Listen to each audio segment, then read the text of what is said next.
The holographic projection of Warlord Krasthor filled the United Nations Assembly Hall, his forearms crossed in obvious disdain. His scaled hide gleamed crimson under the chamber lights, and his voice rumbled like distant thunder through the translation matrix. "Your pathetic world has 7 of your Earth days to present your strongest warrior," he declared. "One champion. If they defeat me in single combat, your planet remains free. If not, humanity becomes property of the Krastian Empire." The transmission ended, leaving diplomats in panicked whispers. Admiral Jixon stood at the podium, his decorated uniform suddenly feeling too tight. At 42 years old, he'd commanded fleets, negotiated with hostile species, and survived 3 major conflicts. But this was unprecedented. "We need options," said the Secretary General, her voice strained. "Our best Special Forces operatives, enhanced soldiers, combat mechs—" "Won't work," interrupted Dr. Elsa Petrov, rising from her seat in the observer section. At 73, she cut an unlikely figure among the military brass, silver hair pulled into a practical bun, reading glasses hanging from a chain around her neck, and a floral cardigan that had seen better decades. Jixon recognized her immediately. Dr. Petrov, the xenoanthropologist who'd first made contact with the Vendari species and prevented a war through nothing but conversation and shared tea. Still, he raised an eyebrow. Dr. Petrov, with respect, were discussing military solutions. "Which is exactly why you'll lose," she said, making her way to the front. "I've studied Krastian culture for 30 years. Their combat ritual isn't about strength. It's about worthiness." She pulled out a worn wooden spoon from her handbag, the kind used for stirring soup, its handle smooth from decades of use. Several delegates actually laughed. Jixon didn't. He'd learned long ago that Dr. Petrov never did anything without reason. "You're suggesting," he began carefully, "that I face him?" "Yes."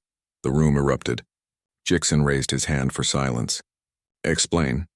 Elsa's eyes twinkled with something between mischief and steel. "The Krastian word they translated as strongest actually means most essential to survival. They respect warriors. Yes, but they revere providers, nurturers. In their culture, the ones who feed the tribe are the most powerful, because without them, warriors starve." She tapped the wooden spoon against her palm. "And this, Admiral, is humanity's oldest weapon. The tool that turned raw ingredients into civilization." 6 days later, Jixon stood on the orbital platform designated as the combat arena, his stomach twisted in knots.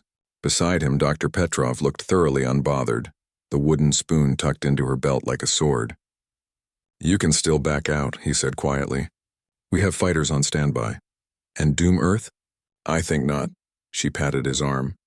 "Besides, I raised 3 children and 12 graduate students. I've faced worse than an oversized lizard with anger issues." Krasthor materialized in a beam of red light, his massive form towering 3 meters tall, his eyes, all 6 of them, fixed on Elsa with predatory intensity. "This is your champion." His laugh could have shattered steel. "Earth mocks me with an elder female?" Elsa stepped forward unimpressed. "Elder? I prefer experienced. And yes, I'm Earth's champion. Are we doing this or just talking?"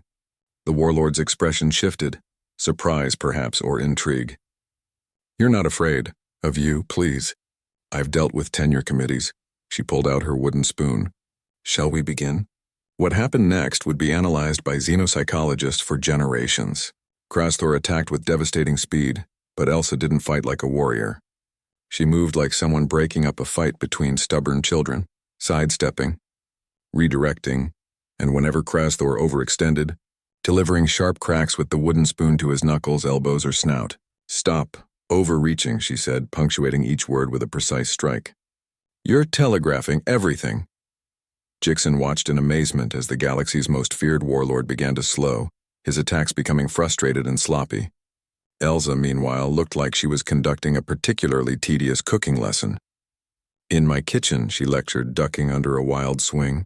"Patience is strength. Precision is power." She cracked the spoon against his shoulder blade. "And knowing when to use just enough force—" Another strike to his knee.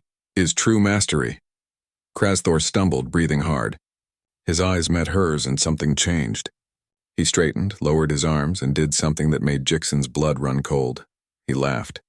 Not mockingly, but with genuine respect. "You feed your people," Krasthor said, his voice different now. "You teach them." You discipline them. Not with fear, but with purpose. Elsa nodded, lowering her spoon. For 73 years. The warlord dropped to one knee, a gesture of profound respect in Krasstian culture. Earth has shown its strength. Your champion embodies what we value most, the power to sustain life, not merely to end it. Your world has earned its freedom. As Krasthor's ship departed, Jixen approached Elsa, who was calmly polishing her wooden spoon with a handkerchief. You knew, he said. You knew he'd understand. Of course. Warriors recognize warriors, Admiral.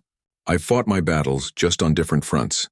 Raising children, nurturing minds, keeping families together through hardship. She smiled. We humans forget our greatest strength isn't in our weapons or our soldiers. It's in our grandmothers, our teachers, our cooks and caregivers, the ones who've mastered the hardest combat of all, keeping people alive, fed and sane. She tucked the spoon back into her handbag. Now I believe I promised my granddaughter I'd make her borscht tonight. Earth may be saved, but family dinner waits for no one. Jixen watched her leave. This small elderly woman who'd defeated a galactic warlord with nothing but wisdom, courage, and a kitchen utensil. Perhaps, he thought, humanity had been sending the wrong champions all along. The strongest among them had been there the entire time, teaching, feeding, and shaping the future with wooden spoons and unconditional love.